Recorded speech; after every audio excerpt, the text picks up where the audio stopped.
Si t'es photographe débutant et que t'as jamais osé faire payer un shooting, cette vidéo est vraiment faite pour toi. On va voir comment fixer un tarif qui sera juste, qui sera pas trop bas, mais qui va pas non plus faire fuir les clients. Et on va aussi t'apprendre le plus important, qui est de surmonter la peur d'annoncer un prix, parce que souvent c'est pas une histoire d'argent, mais c'est beaucoup plus une histoire de confiance en fait. Et si tu veux d'ailleurs un plan détaillé pour construire une offre et des étapes pour vraiment apprendre à signer des clients, il y a une vidéo dans la description où il y a vraiment une vidéo détaillée où je t'explique tout étape par étape sur comment j'ai fait pour devenir photographe pro de mon côté et comment je vais pouvoir t'aider à le faire toi aussi. Donc déjà, pourquoi c'est dur de fixer ses prix quand on débute? Le premier problème, c'est que tu as peur de ne pas être légitime.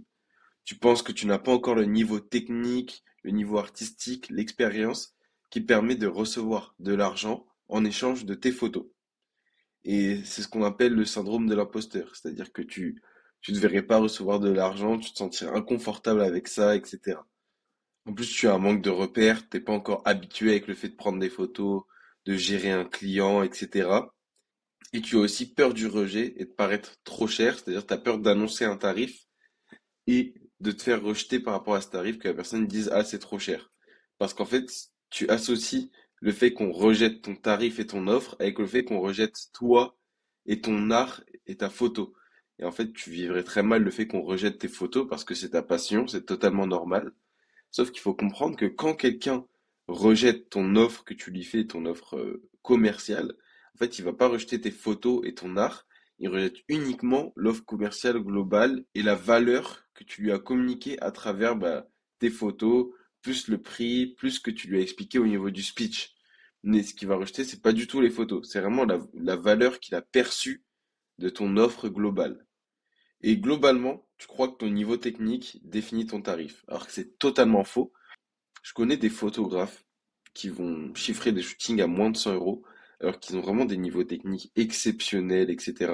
Mais c'est juste qu'ils ne savent pas cibler leur type de clientèle idéale, et globalement, ils sont pas très bons en marketing et en business.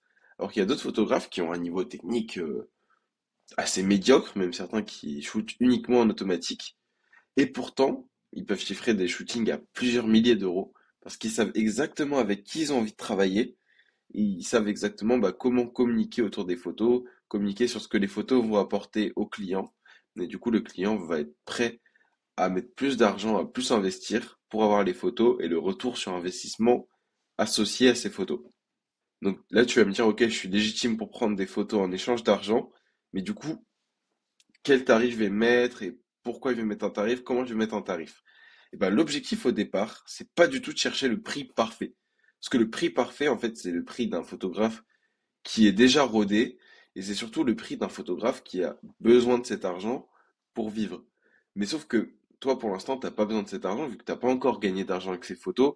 Logiquement, t'as pas vraiment besoin d'argent de la photo. T'as déjà d'autres plans, sûrement un travail à côté, peut-être que tu vis encore chez tes parents, etc. Donc le but, ça va être surtout d'avoir un tarif de départ clair pour t'enlever la peur d'annoncer un chiffre. C'est-à-dire qu'il va falloir apprendre à être en appel avec quelqu'un et lui annoncer un chiffre clair qui va être chiffré en euros et lui dire que c'est le prix pour ta prestation. Parce que il faut que tu commences à apprendre à vendre. Tu as déjà appris toute la technique photo, tu as trouvé une discipline artistique qui te plaisait, tu as appris le triangle d'exposition, tu as appris plein de choses.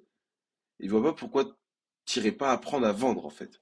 Donc il faut vraiment que tu apprennes à proposer une offre simple et ensuite à annoncer un prix qui soit net. Et c'est ça le plus important en fait avec tes premiers tarifs.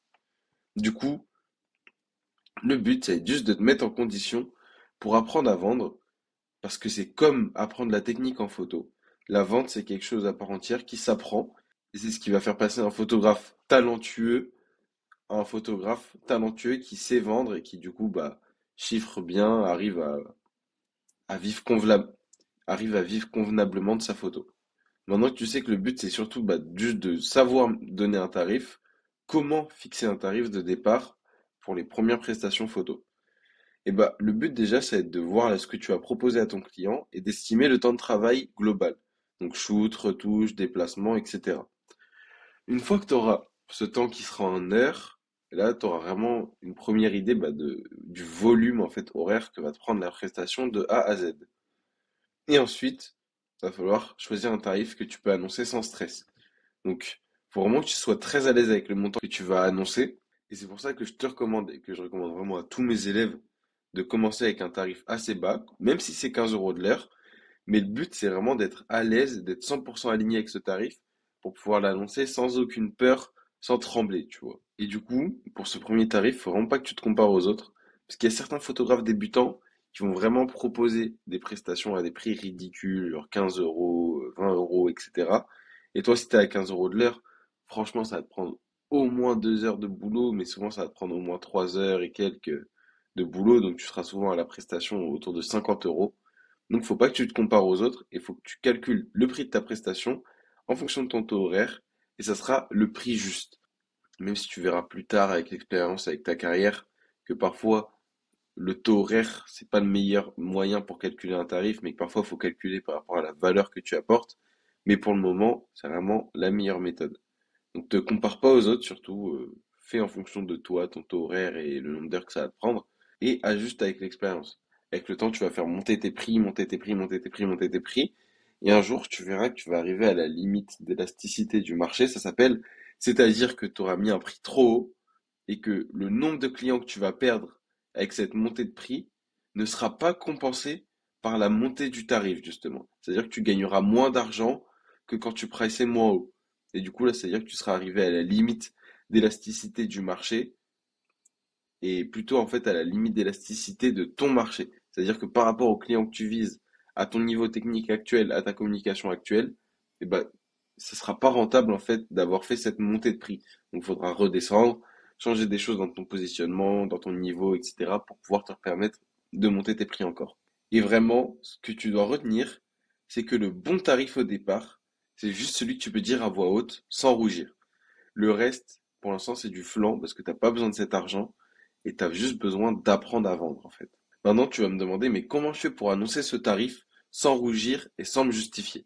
Eh ben, le but ici, c'est de vraiment préparer une phrase claire à l'avance où tu vas juste dire que le prix de ta prestation, c'est ça, et puis c'est tout.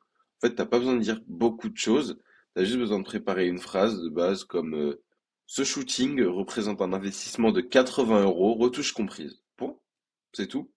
Bien sûr, cette annonce de tarif vient après avoir discuté avec le client de la valeur que tu vas lui apporter, etc. Et le but, c'est vraiment de faire cette annonce, cette phrase, avec calme et assurance. Ensuite, soit de se taire, soit de lui dire c'est bon pour toi. Mais en tout cas, le but, c'est pas de justifier en expliquant exactement pourquoi le tarif, en disant oui, regardez la concurrence, etc., etc. Non, tu n'as pas de concurrence, tu es ton marché. Donc, tu n'as pas besoin de te comparer aux autres, etc., ni de te justifier. Tu montes le tarif à ton client sans négocier à la baisse directe en lui disant oui, mais si c'est pas OK pour toi, on peut baisser, etc. Non. Le but, c'est déjà de voir comment il réagit à ce tarif-là. Et peut-être que si lui, il dit que ah, au niveau du budget, ça coince, etc. Là, tu pourras voir pour adapter la prestation en fonction de son budget. Mais en tout cas, ne négocie pas à la baisse directe. Faut pas que la négociation vienne de toi directement. Et dans l'absolu, si la personne dit non, c'est que c'est pas ton client. C'est qu'elle n'est pas faite pour toi. C'est qu'elle n'a pas perçu la valeur de tes photos. Mais du coup, next. Il y aura d'autres gens.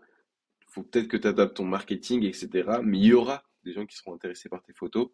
Et du coup, il faudra vraiment que tu te concentres sur eux au lieu d'essayer d'aller tirer des clients qui veulent pas de toi, parce que ça va être vraiment pénible et ils seront pas forcément respectueux avec toi à la longue, quoi.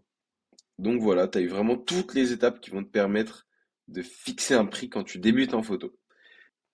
Et d'ailleurs, si tu veux vraiment te professionnaliser dans la photo pour que ça devienne un complément de revenu solide dans les prochains mois, n'hésite pas à cliquer sur le lien dans la description. Il y a une vidéo où je t'explique ma méthode de A à Z pour justement que ça devienne un complément de revenu pour toi d'ici quelques semaines à quelques mois.